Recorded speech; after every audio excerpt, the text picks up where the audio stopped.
tātou tāpo i atu i le atua i le ne fiafi. Suafo le atua tamā, le atua le alo, le atua le ngā paia. I le atua pēlo na lava vi inga e whaavavau lava. Whaaftai le lofo le atua, sa morti ai le suifua mo le tātou wola. Ia o tātou i eili nei aso i tiu te o whi au mga ruenga. Sa tofu ar tangata malana e atia ia whaaftai le angri leima le lofo le atua. Sa ia tāpua o ina le suifua mo le tātou wola i le ufafo mo le tātou ufale. Sa whi ngai ma tiu te o whi au mga ruenga i tonu whai ngā ruenga malu ufale. Ia mai se fo i rungo o wala tele vavi. Whi lava se tafo le neke lope ro tātou nofo mga rue ma ona iai. Ia whaaftai le lofo le atua, o nei upu a wenga. E lofo le atua ia o le wha umati ai tātou. Whai leo leo, whai mafonga, tānga ruenga i moronata i lano teita. Maisi ni tānga ruenga i moronata, si stak. Ia au te whawhiri atua i ma whaataro whatu, i ma manu whaamatai fia. O le ngā ruenga o au le asfitu sa motu tōtasi, ia por si stak. Ia mai lava i lano teita i au, ia se o lava i alo mana i o tātou whanau. Suafa manu malo Yesu o le presidente nei ngā ruenga. Whaatarofa mwhawhiri atu i lau sunga teita i au. Sunga pāsali moana, wili papo, ia mai se wharitua, ia tiana mani no whaalo, ia via le atua, whaamālori se fuamuria, whaamālori se fuarilei, whaamālori tau, whaaftai le lofo le atua, ia o lo maurunga lava.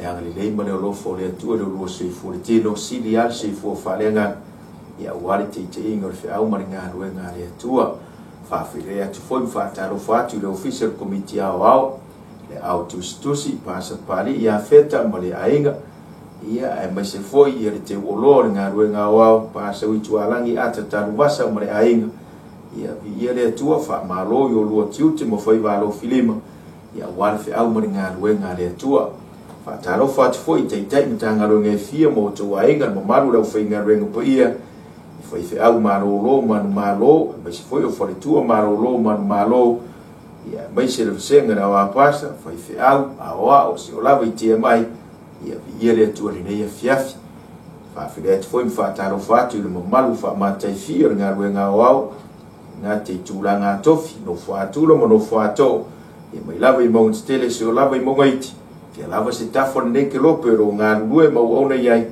Whaaftai le lofo le atua ia o lo tau whaititu se i tātou i lo nāngari lei. I le whaangaro ina fōri nei a fiafi ia nei o tātou uso a o ia e mai se foi se paanga o lo mwhai o na tātou whailotu whātasi i le ata e ao mo lea fiafi ia i lungo o ala leo. Tupu mai ia mai se foi o foritua matausi malu se o tātou atu no pele o Samoa o folofatu mo whawhiri atu ia mo whaataro fatu i le angre leima le lofo le atua i le neia fiafi tau nia whaamunia le atua i lau whaafonga mo le tātou whalong ia i le whiaua le atua lima teitei nai le seifua mo le tātou ola sa unia mtape nai pei tātou i le ngātou ngā luenga le leiuma tātou te au auna matau tuai Yesu mo lono whina ngalu sini mo le whaamoe moenga I le ola e whaavau. Nei e fiafi ia o le atu natu, le amanoa, ia I le pese ia ua saunia, e le au whai pese.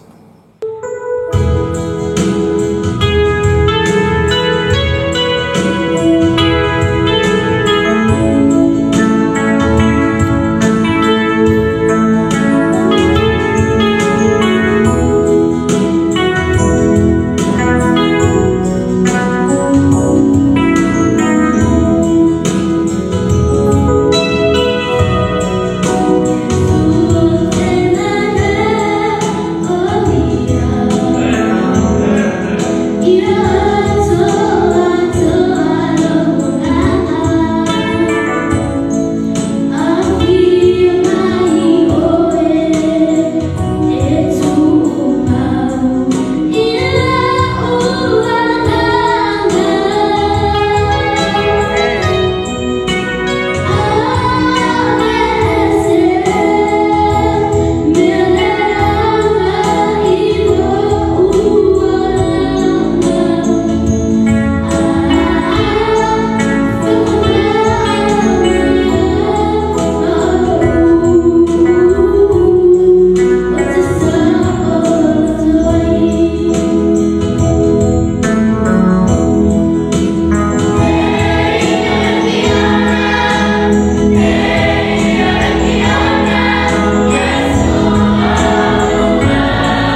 fa yo tatou talu yo va wero matou te mai o le langi ia lava oi le nei fiafi fa afta i lo lofa mo lo wang le lei sa e morti ai le seifua mo le ola o lo no mo lau fa nau e lava se tafo ne ke lo pero ona ma tau ai la o fio le rie ma tu fa afta ni ne yaso sa fe ngai mo tiu te mga wenga ma tu mai le nei fiafi mo ma tu fa longo ya le yo fionga so lia mata pe nai pe ma tu ia i le fa mo wana ta mai fa dia lo tu spoia la ma tu fa longo ai ia lo ono wana se fuefu le rere mai vai man fa tau va le fa do ino lo tu spoia al mana lo fina ngalo so dia mata pe nai ma tu uma lava le ie le ngato ngal wenga le uma ma tu ti tau tu ai la o fio mo lo fina ngal seni ma le fa mo nga i le ola e fa vau fa pa ia fa ni lo fio nga le ie fa mangalo ni o ma tu se o Yesu ma tu wole mo ala au tu ai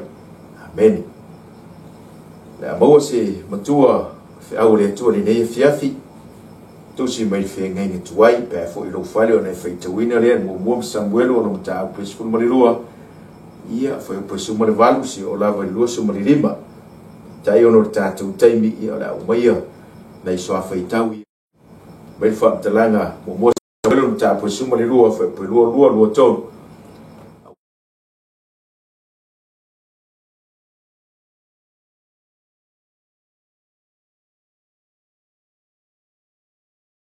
o Samuel lea sa fai fo i matupu ile nu o le tua Israelu peitai ia ua tu ina ia Samuelu mausina ia ona avele o le au a Samuelu ile nu o le tua Israelu te mana tua foi o Israelu o le nu fa pele o le tua o le nu e fa me melo ai le tua o le nu po ia mo le tua e lofa matausi ai le tua peitai ai taimi o ese foi Israelu mo la tua ia pe o ese le nu o le tua mo le tua ai foi mai fa talanga le upo le tua upo Samuelu ile nu o le tua Israel awa ele la foi e Yova lona nu awa o lona suafa mama awa o fina ngalo Yova e fai o tou mono nu fina ngalo le tua e fai Israelu mono nu pe tai na alu taimi o waifo ya pa alama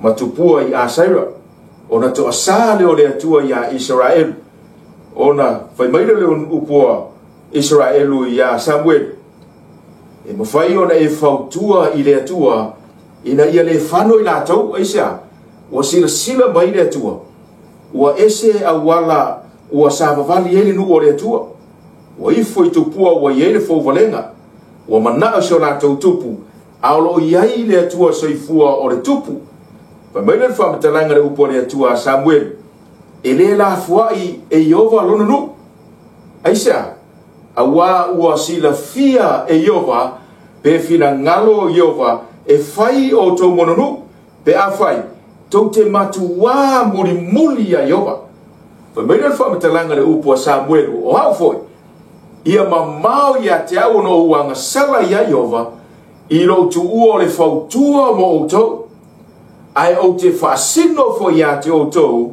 le ala le lei mane tonu ono fautuina le o le fe au le tu le afia fini nei o te fautuina e fa pea o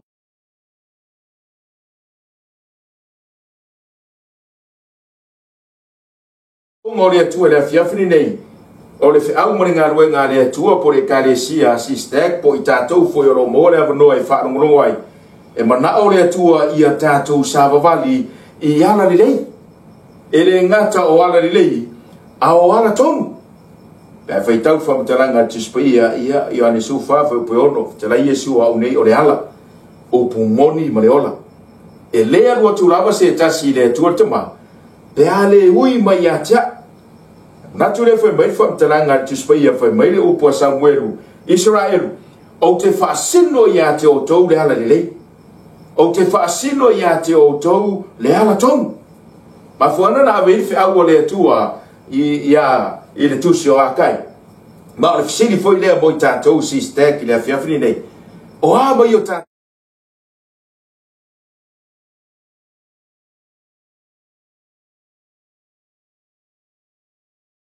ni ansa ia ala lelei o ala tonu o ala sa o ala ia fia ile tua au ala leanga ma ala pio ma ala lelei o ala na le ti apolo ala mana ongo Samuel le no le tua foi mai le upo le tua e uia ino o tou ifo i tupua e uia ino o tou ifo i tupua a sailo ma pa ala ai ala mana ongo le tua e a fuo no tou fano pe a fai tou tele matua muri le tua a fai tau fam taranga tuspai foi mai foi po suma le iba tusile o na bala audio Samuel ya Yoba na tuina maile Yoba o fai tili o wanga malava o fai fefe te le no umo Yoba ma Samuel o fai mai no umo ya Samuel ia e fautua ya Yoba lo tua mo ona ina ia le oti mato awa mato fa popoina i mato nga sala malava ile nei mena ina o mato fa tonga atu se tupu mo i mato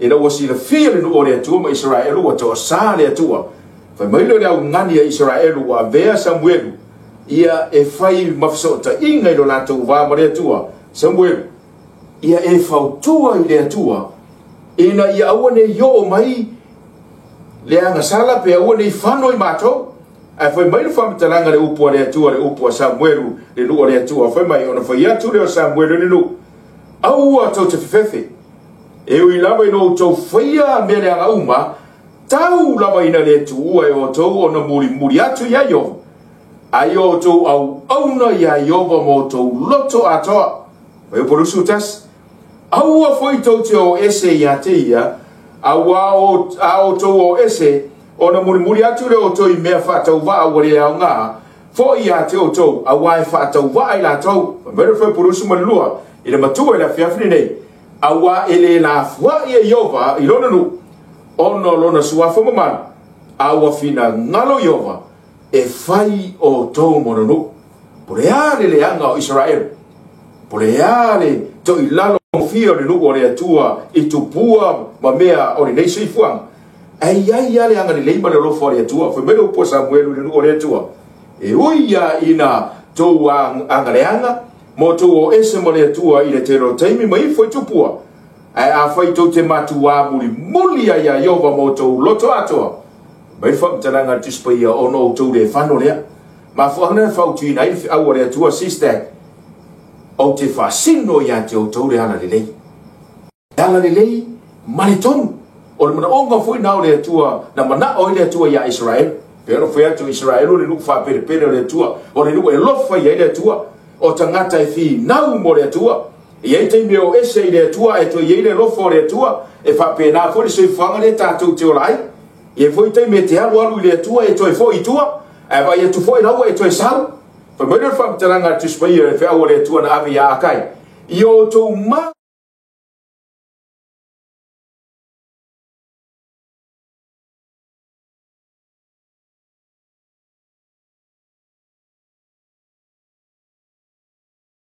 pe i mai o tatou wala sistem fe lava se tafo le nei ke no pero tatou ona ma tau tua fa pe i mai o wala oni ala le lei mani ala tonu la ngol mana onga na Samuel na fa ye le tua ya Israel o te fa sino ya te o tou le ala le lei male tonu ai fa mai fe awa le tua na ave ya kai ta ule no le tua i o tou ma fau yo tou wala ai sea ua taitasi le tangata malu lona fale ua tapapa no foi fale lelei no foi fale mananaia no foi fale tioata a o lo fale lo faatafunaina fai mai le upo le atua tau ia Israel fai mai tauti tutoina me tele ai titi me o tua mai e o ia ino tua ai le maona e o ne tau feinu e le marilie e o ai no tau fai o tau fai mai e ngalue mo le tau e fai mai le natau e fafau le tanga pupu solo fa mele lo pole tu ya kai tau ya Israel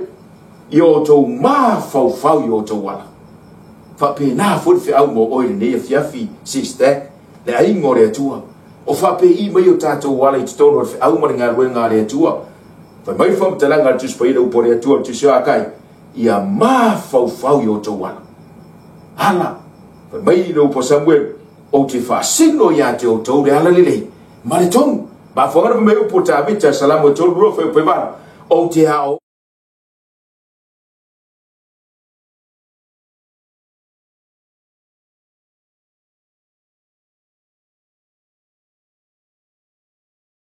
Fa mai ta vita o te awa o ia te oi. E le ngata o te awa o ia te oi. Ai fa mai o te whaasino ia te oi.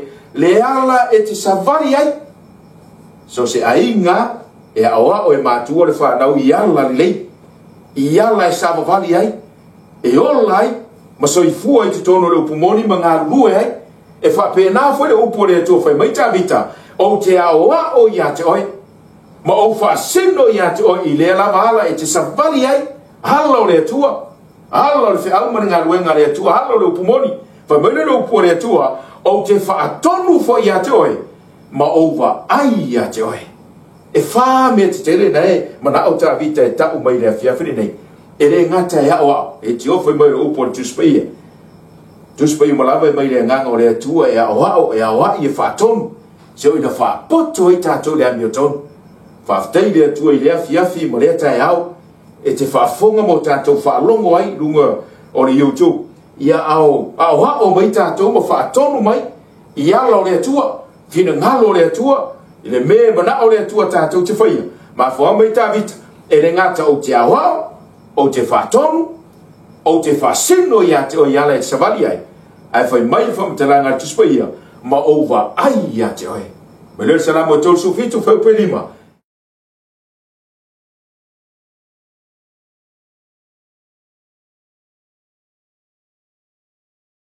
Mai le tua mai ta vita. Ia e tu ina atu lo wala ia yofa. Ta ua ia o se ainga e tu ina atu ala i lumo le tua. Ta ua fo i o se matanga luen. Se ai sava vali i ala o le tua. Le whanau fo i a le tua. E sava vali i ala o le upumoni. Ma fuan mai Yesu. Wa unei o le ala upumoni ma le ola. E leo atu rama se tasi le tua tama. Pe a leo i mai i a tia. Ma fuana famele upo le tua. Upo ta vita. I e tu ina atu lo wala ye yova. Ma fa atua tua i a tia. O na whaia lava lea. E ai. O le atua mea tātou te mana na oai. Mai lea le. Mai ngā mua. Au le atua le whiawhiri nei. O ala e manui.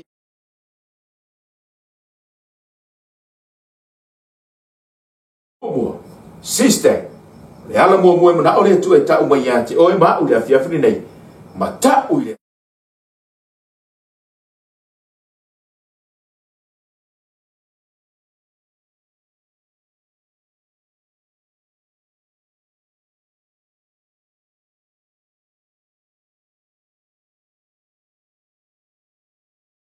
Mai le upo Samuelu ia Israel. O le au whaasino tu ia te o tau Israel. Le ala le lei, ma le ala tonu tau te sāwa vali ai. Anga iei teimi na tausi ai le atua ia te o tau. La vea iei le atua, leo le atua, whawhanga i le atua. E le ngata i le lea, turi lo ina mai ai kupito mawhra. E iei whai teimi o tau o ese ai. Whamena whamtelanga tuspa i e le awhiawhine, whamena upo Samuel. Israel. O te whaasino ia te o tau le ala le lei ma le tonu. O le ala le lei ma le tonu. Whai mai le upo Samuel ia Israel. Tau lava ina mātatau o tau ia Iova. Mātatau. Le upu matau. O le hawa i le tua. Whaaloalo i le tua. Ni ngau i le tua. File mu i le tua. Whai mena whamtaranga tuspaia. Tau lava ina mātatau o tau ia Iova. Ma au auna ia te ia ma le whamaoni. Ma o tau loto atoa. Aisea. Israel. O tau manatu natu i mea te tele ua whaia i le tua ma o tau. E le titi ni mavenga na whaia le tua mo le nuko le tua. Israel. A tau ne whape na fwoi sa valinga le sistek. E le ngata i le natau sanga. E whape iyo wala na isa vali mai e whiauman ngā ruenga le tua le natau sanga. A whai sa whale e tonu. Whale lei le tau sanga. A whai sa e aro mamao. Ia e tu lata e whiauman ngā ruenga le tua. A whai sa sipa le natau sanga. Whaasa o ne tau sanga. Aisea. La ngā mana onga lea. Na mana o isa muelu ia Israel. O te whaasino ia te o tau le ala le lei ma le tonu. O le ala le lei. Le ala mua. Tau wa ina e matau i le tua. E whai tau tu se te no mes fursu lua whai mai whina ngalo le tua mo Israel. E whina ngalo la le tua mo sistek. Te no mes fursu lua whai mai. O le nei.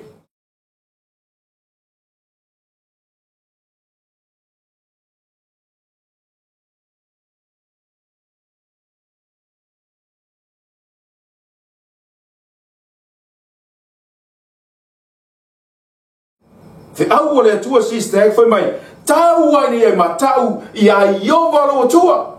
Matau le tua. Ia loa le tua. So se mea e te aluai. Tonu whawhinga ruenga.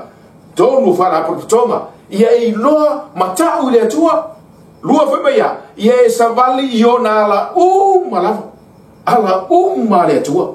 E te se fia mai loa. Sa pati o le tua. Tu la fono sipuro le tua. Ao onga le tua. Ia mataha upu. Le na o ina ai sisters. Yo ai na manfi ai meu mo foi mai no por le tua. Foi mai ia e savali i ona ala malava. Mai e au na ia iova lo tua mo lo loto atoa. Fape i mero o nanga i nei. A matanga nei tausa. E no foi atu le afiafi nei. Sister a faisa a faloto le o nanga na tausa. Mai mo ongo le tua mo sister ki nei afiafi. Au na le tua mo lo loto atoa. Lua. Foi mai foi la o su lo su to. Se tatou fa longo ia i le ungo o ia me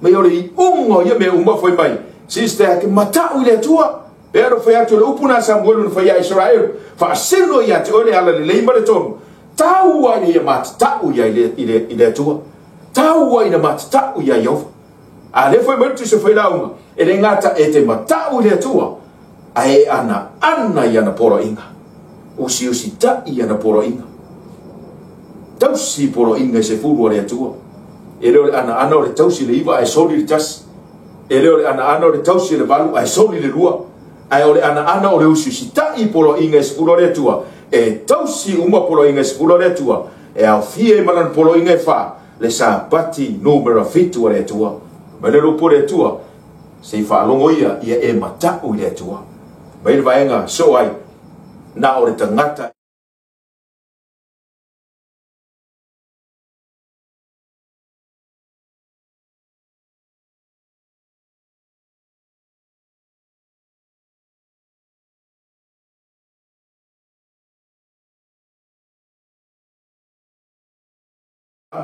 lo na sirafia le upo tangata e tali tonu mo no fa tu o tangata e por vai e ta waso ai no watu tangata ma fasili ai pe na ngasala ma tu pe na ngasala ia le ta waso pe na ngasala la ina fe me do pu yesu le ai e le se ta se ngasala e ma fo le ta waso na ngasi fa ai lo ai ngaluenga mamana ma ba venga na o mai le tua o te faia ai fe me do pu le tua ino watu tangata ia ma fai le ta waso pe po ina e pupura ai da fai tau ai ai fai mai le upo le tau waso na tangi ai tangata ia le tari tonu o tātou lo e le whafonga le atua li tangata ngasala ai peita ai ama tau se tasi le atua le upo le tau waso watu Yesu ma whianui i le palapala ma nini ai mata o le tau waso se yo o asa tau na pupula i na le tau waso ai na toi mana o le atua e toi tau i le tau waso ia matoe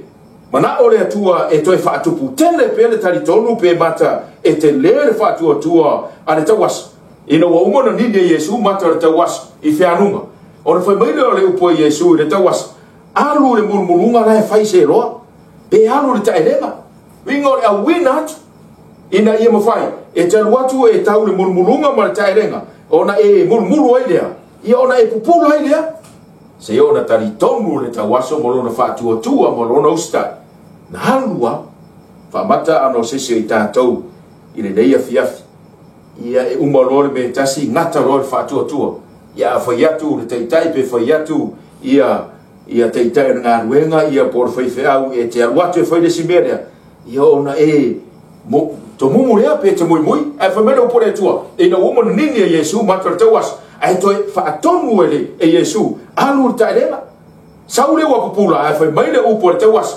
o tātou ilo e le whafonga le atua i ena sana ai peitai a matau se tasi le atua ma whaia lona whinanga o na whafofonga mai le o ia i atea ese le matango fia le talia le tangata ai peitai a matau se tasi le atua ma whaia lona whinanga lo rea whinanga lo le atua ia kopo mo suvala o lona fina ngalo na fa na uai tātou le upumoni ia fai tātou mo whaapolo-polo o ana lava mena fai. Le fina ngalo na le atua, le foi mai ene tau waso ia i lātou le tonu. Ai peitai, a matau se tasi le atua. Awa i le atua, mi ngau i le atua, whaaloalo i le atua, ia i loa le le atua. Ma whaia le fina ngalo le atua, mai le lupo le tau waso, o na whaafofonga mai le o ia i ate ia. Na enga rono rua whiau le atua ne fia. Sister,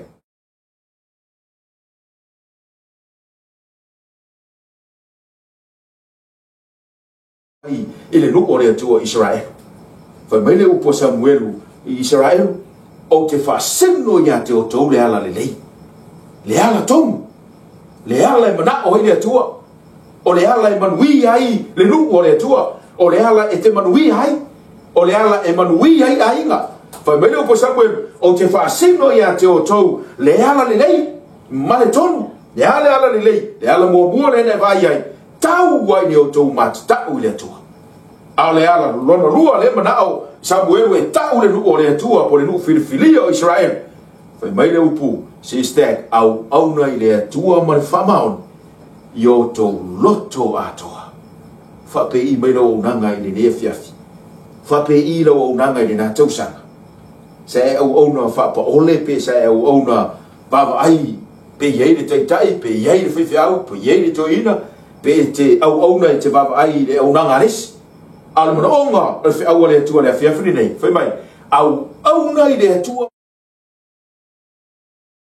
ona o se o pai po la fai e te reo au auna ona o tui masebe o lau au nanga le anga e sila le atua i lo loto e sila i le atua i lo nganue e sila i le atua lau tautua. Whai mai leno po Samuelu ia Israel o le ala le te mana e whaasino ai o ia te o tau o le ala taune e matau i le atua lua au auna i le atua ma le whamaone. E whai tautu salamu ma taswhe po ono wha maile upo Yesu o te fia wa ai i e whamaone ni nu. Ma tau te no nofo whatasi maa. Tele lau wata mamai, tele lau poto ia ai titi whamaone. E mana o le atua, mana o Samuelu e awa o le nu o le atua. E re ngata e mata tau le atua. Lua, e whai mai au auna i le atua ma le whamaone. E su e ngata whamaone i le so. A o le whamaone. Mai le upo Yesu o te fia wa ai e whamaone ni nu. O te fia wa ai e whamaone te tonu o sistek. O te fia wa ai fo i e whamaone i to tonu o Samoa. Whai mai le upo le atua whamai. O te fia wa ai e whamaone ni nu. Whai mai o tangata whamaone. Mātou te no nofo whatasi ma. Ma whangana whamai ei le baenga rona lua o le atua. Au auna i le atua ma le whamaone. O le upo whamaone. Pela se o tae la se fia mai Yesu au ona le ie ma le whamaone. Ulu fale mai le fia o lori. Au ona le angai ma le pai e ulu fafo. Fai tau le lua Timote lua fai pa sumare tolu fai mai. A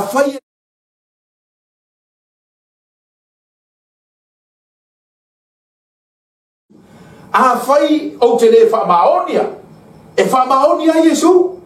A fai foi ele whamaoni tangata sister ele tau singa le aso no fitu le baias tu la pone se fumo le tua le fe au le tua fa mai lo po Yesu sister e whamaoni pe la voia ele ma fai foi ia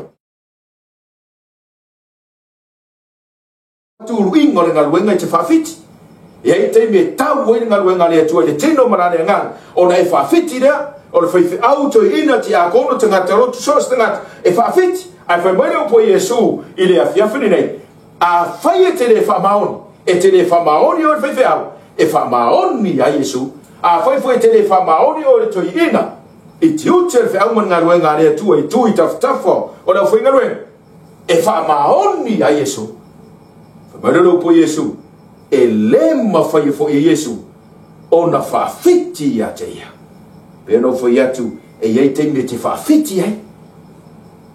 E fia ni au whaafiti nei whaafiti ni nā tausanga. I le whiau mani ngā ruenga lea tua le masina mua ni nei tausanga rua orua tas. Ia pēla atu e saufu e te toi whaafiti fo. E foi atu te tai me whai te whaafiti. Fai mai me whai ngā ruenga lea tua te whaafiti. E ua nei ngalo ia te oire a ingo lea tua. E te leo whaafiti a ngā te teitai. A lai te whaafiti lea tua. Lai te whaafiti a Yesu. A whamanero po Yesu, a whai e te le whamaoni, a fai fai te le fa maoni yo tiute ma me uma na batu le tua ia toi e te le fa maoni ra unanga ma tau tua ino nga le tua e te le o fai o no te tai por fai fi au poi a lai te fai ia Yesu ma lo po Yesu a fai te le fa maoni e fa maoni ia Yesu o ia fo e le ma fai ona fa fiti ate ia maria ne fa lo to ai o Yonaso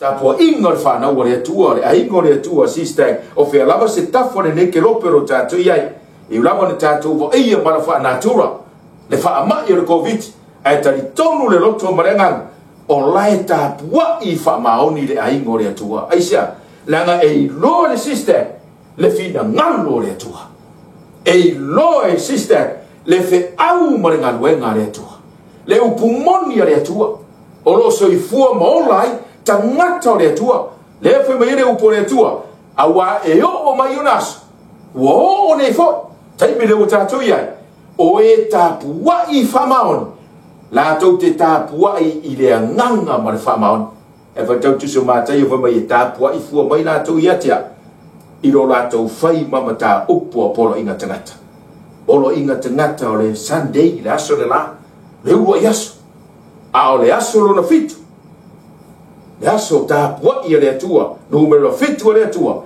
le foi mai le upo le tua i le fiafiri nei wo o mai nei ona po o lo o sa ili mai le tua i le fa na le tua o e tapua i famaoni la tau ti tapua i le nganga ma famaoni me le te mimita i le au maringa luenga le tua e sister we tau si polo inga se fulu le tua fa filoa i ale sa pati le tua i le ngoto le la ma le sa pati a toa fa toa fa mawai na o mea ai fa le nganga ma tau maftanga fa le nganga ia e tau mawhai a ingo le tua o te ofora au se tangata o le tua i to tonu al fe au maringa luenga le tua e leo sa vali i ala o le tua le fe me i Samuel o te fa sino ia te o tau le ala le ala tonu foi mai tātou te sava vali ai mai leo le vaenga mori foi mai numero su fa lua fa foi mai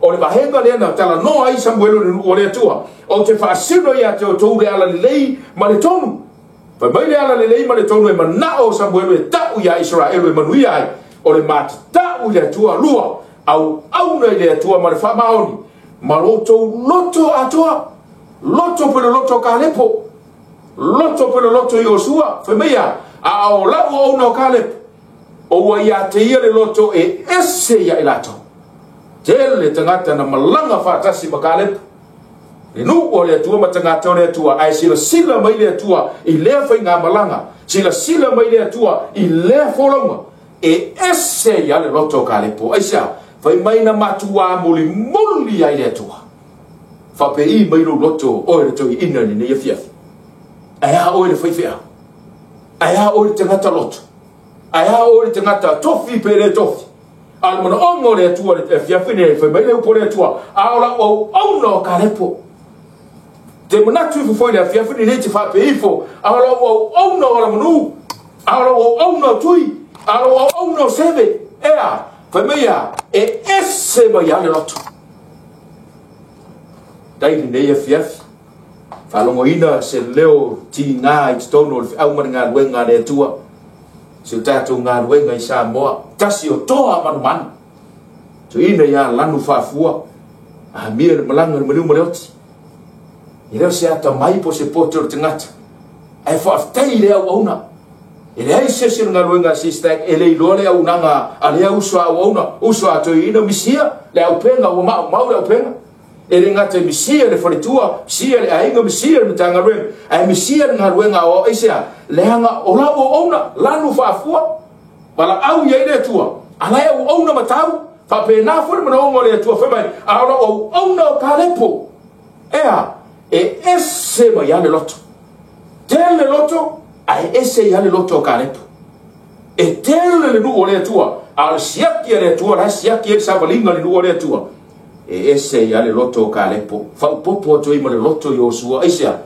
pa wa yo tangata na tau nu o forforanga aya o le fiafini fa matere avere loto kalepo ma fo ngana tau tino ye le tua o no kalepo e te manato fo i ati oi le fiaf e te ngalue fe la se mero e tau me ngalue ai tono America tono Samoa o Australia New Zealand fe lava se tafa o le e tau me ngalue ai ai e manato la fiafini nei o tu sia ya pelang e ala o no ai ala o no tui ala o no seve aya o esse ma ya le loto le loto fe mai o le loto matu wa muri ya yo pe fe tau fo tu se yo pu mo suba yo pu mo fe o pe va so satani e fsiria i le tua o fe sai e fe mai satani no o se va vani la langi mo sa va ya tale mara malam a fe mai o po le tua e te re tau ne era i la o no yo pu e a yo mai satani e a yo pu le tua fe mai le tua o yo pu o la o ona fe mai o le tangata e sao la na mio ma mio ton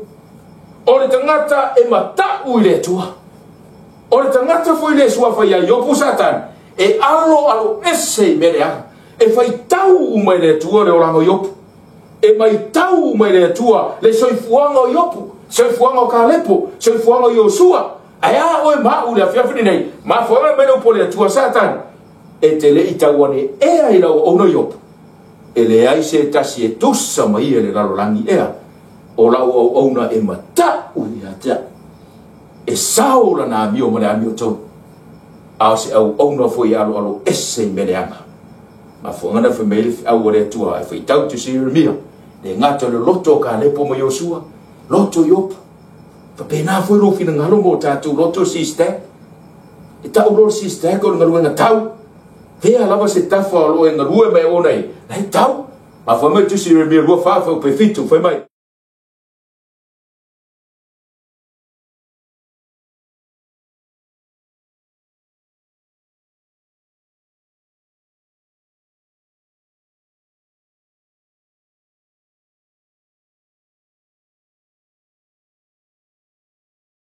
mai le upo le tua Yeremia fai mai o te fatu fa pitoia te lato le loto le anga o le loto me fai ona e fai se mea o le loto me fai ona e tau mo le tua o le loto foi e fa pei falo loto e te haru tua ai fa pei falo loto e te le me fai se mea e te le me fai ai fa pei falo loto o elena ma fonga fa me le upo le tua Yeremia o te abatu ia te o tou sistek le loto o le ale loto o le loto e lo haya o a ulava o Yova mai ona failo Yova fai la to monu e fai fo ia o mo la to tua pe a la to e fo i mai atia mo la to loto atoa pe no fo ia tu ya ingo le tua la fiafrine e fa peio na tupu ya Israel le tino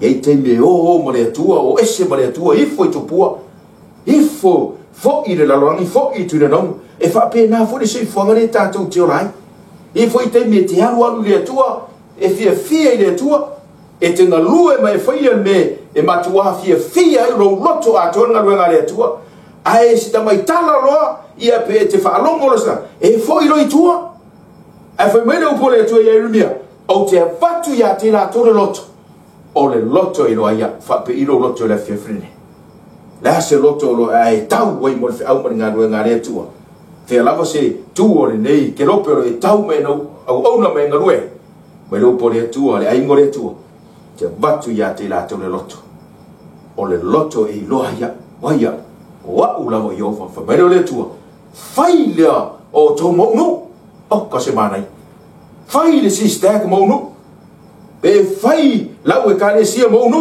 le ai ngore tua ai fai fo ya mo la to tua pe mai le fa mtalanga tispaia pe ala to e fo i mai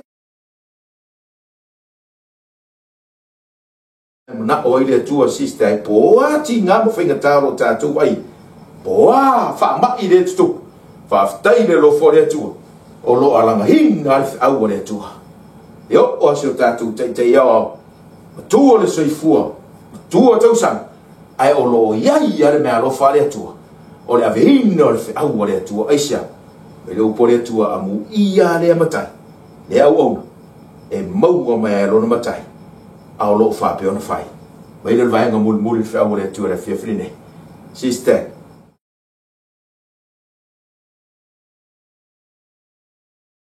ta o le tua e te au na le tua ma fa maoni mo lo loto atoa ai fai u me uma pe fa mata o e tapena ma e fiaru le langi o le ngol langi o le fo langa mauti no ai Yesu fe to go pe to su fa ai fa tali ta to le langi fo ma le langi fo pe o lana na fo mai e mau ele a mi tonu o le nei le au pele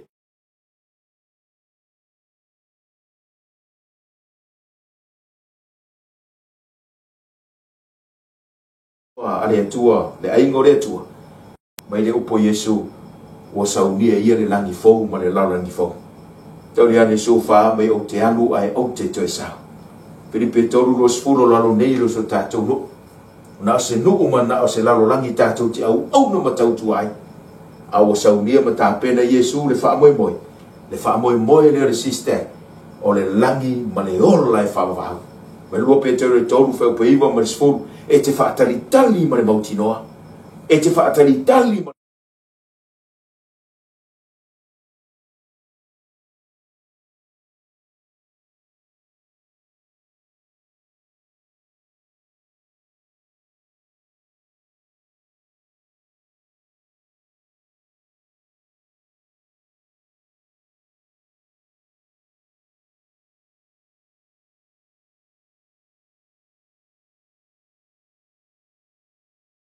pe no foi atu da ingo le tu ele afia fine o le lalo langi le tātou te iai e susunu le afi e uma ai foi mai fo mtalanga tu spaia e le fatu wai mai le i le mea na ia forforaina ma fu ana te fa tali ma le mautinoa te ngato le atu ai fa tali ma le sa fa tali ma le mautinoa ma tu se peres fultor fitu mai o le melea e le la fua i ele fa malos ai sia o ia le tau ia te le pe a uma ona e faia le mea na forforaina le ale mena forforaina e fina ngalo le atua ma e va ai ele tai au ma le aso e fio mai ai ma le lopo le atua o le mana ongo Yesu ina ia awane e fano i le tai au ma le aso e fio mai Yesu e ingo le atua le au na le atua mo oile ni e fiafi ma le fa mtalanga tispa i le upo Samuelu ia Israel o te fa sino ia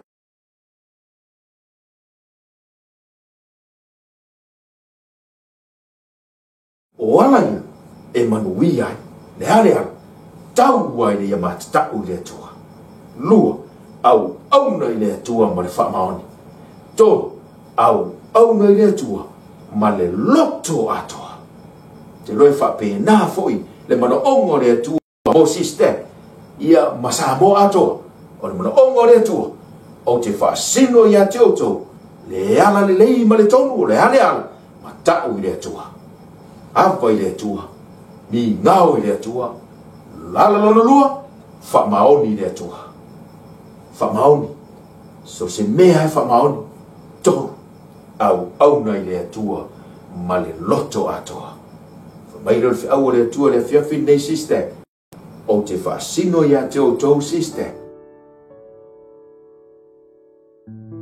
ni ile tua ile fa foma fa ni ile tua ile fa via le tua i au ne fia fisa via mata pena i pe tatou e le ngata o ngā wenga le uma tatou te au nai ma tau tua i Yesu le amatanga le tau sanga si o o lona whaiwini ia tatou sa mawani i ala le ma ala tonu e fina ngalo ai le tua e iai le angari le pane lofo le tua ngata mai lawe na nonu teitai au au ia e maise le mamalu wha mai te fia o le ngā nuenga le tua i whea rawa se tafo neke lopero tātou ono matau tua ai ia whaamanuia le tua ia fui le tua le whaafonga se o tātou atu nuku o Samoa sili ana whaamanuianga ma ana whamaisenga mai se atu le tua tue ia masele marai ia au fitia i le au pongisa si o tātou ainga ia i Samoa ia mai se le ainga o le atua i le lalolangi atua ia i leanga le leima le lofo le atua le apono mai o tu au